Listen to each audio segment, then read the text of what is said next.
Aujourd'hui, direction Marseille, dans le 8e arrondissement, face à la mer et au ciel du Sud, pour découvrir l'un des bâtiments les plus commentés, étudiés et débattus de l'histoire de l'architecture moderne, la Cité radieuse de Le Corbusier. Ici, il ne s'agit pas simplement d'un immeuble de logement, la Cité radieuse est une idée construite, un manifeste en béton, un projet qui cherche à réinventer la manière d'habiter, de vivre ensemble et même de faire société après les traumatismes de la Seconde Guerre mondiale. Lorsque Le Corbusier lance le projet au début des années 1950, la France fait face à une crise du logement massive. Des villes détruites, une population en hausse, des conditions de vie souvent insalubres. Pour l'architecte, il ne suffit pas de reconstruire vite, il faut reconstruire autrement. La Cité radieuse, inaugurée en 1952, est la première concrétisation de ce qu'il appelle l'unité d'habitation.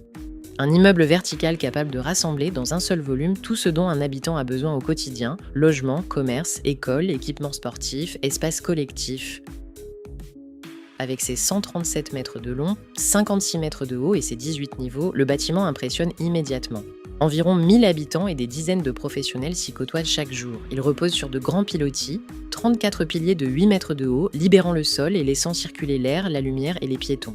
La Cité radieuse rassemble 337 appartements en duplex emboîtés 2 par 2, l'un montant et l'autre descendant. Chaque appartement est unique et doté d'une terrasse avec baie vitrée faisant environ 4 mètres de large pour environ 21 mètres de long. Le béton brut laissé apparent choque à l'époque. Il deviendra pourtant une signature au point de donner naissance plus tard au terme de brutalisme. On la qualifie la maison du Fada. C'est sûrement les locataires de l'époque qui ont dû trouver que c'était un peu spécial. C'est monté sur pilotis, c'était antisismique. Une grosse masse de béton, n'est-ce pas? Je crois que c'était la plus grande qu'il y avait à cette époque-là. Pour concevoir la Cité radieuse, Le Corbusier ne s'est pas contenté de dessiner un bâtiment, il a aussi créé son propre système de proportion appelé le modulor. Ce principe repose sur une idée simple mais ambitieuse. Adapter l'architecture aux dimensions du corps humain plutôt qu'à des mesures abstraites. Le terme lui-même est un mot valise mêlant module et nombre d'or, référence aux proportions harmonieuses présentes dans la nature et l'art.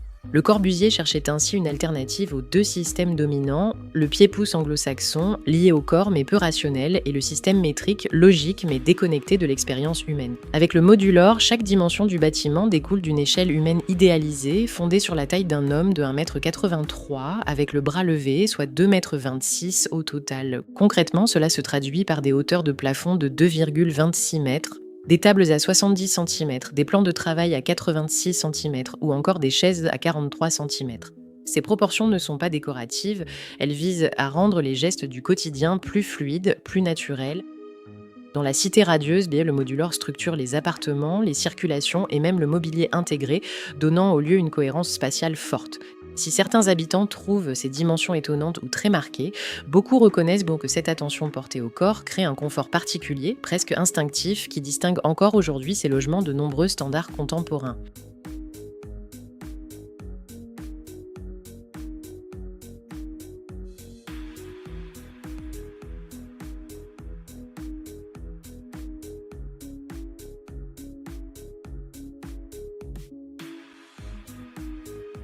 Sur le toit terrasse, il installe une école maternelle, une piste de course, une piscine, des espaces de jeu, un lieu pensé comme un prolongement du sol mais suspendu dans le ciel. Une idée presque utopique, vivre ensemble, en hauteur, sans perdre le lien avec le collectif. À sa livraison, le bâtiment divise immédiatement. Certains y voient une réponse visionnaire à la crise du logement. D'autres dénoncent un objet trop radical, trop éloigné des habitudes de vie traditionnelles. Le Corbusier, c'est un des plus mauvais architectes qui n'a jamais existé au monde. Quand on a dit qu'une maison c'était une machine habitée, c'était ce qu'il y avait de plus affreux et de plus masochiste. L'unique architecture possible peut être faite par des gens qui ont un sens aigu du plaisir. La presse s'empare du débat, la Cité radieuse devient un symbole bien au-delà de Marseille. Mais une question demeure, encore aujourd'hui, qu'est-ce que cela fait réellement d'y vivre? Derrière le mythe architectural, derrière les photos iconiques et les discours théoriques, il y a des habitants, des familles, des enfants, des personnes âgées, des quotidiens faits de routine, d'usage, de contraintes et parfois de fierté. Je suis la première habitante de cette maison et j'y vis toujours heureuse. Et même maintenant, quand je suis assise dans cette chaise longue, je regarde autour de moi et je suis toujours émerveillée. Et pour moi, c'est toujours un émerveillement total. Je n'ai absolument rien changé parce que j'ai pensé que les couleurs qu'avait choisi Le Corbusier étaient les bonnes couleurs. Elle habite au 2e étage. La maternelle est située au 8e. Elle rencontre ses amis dans l'ascenseur, elle monte avec elle. L'école, c'est un peu sa famille, quoi. Hein. D'ailleurs, il y a une anecdote assez drôle, c'est que Camille, quand on lui a demandé en quelle classe tu es, elle a dit « j'habite en petite section ». Bien sûr, tout n'est pas idéal et certains aspects demandent un engagement quotidien. Mais pour une majorité de résidents interrogés, les qualités spatiales, humaines et symboliques du lieu l'emportent largement sur ces contraintes.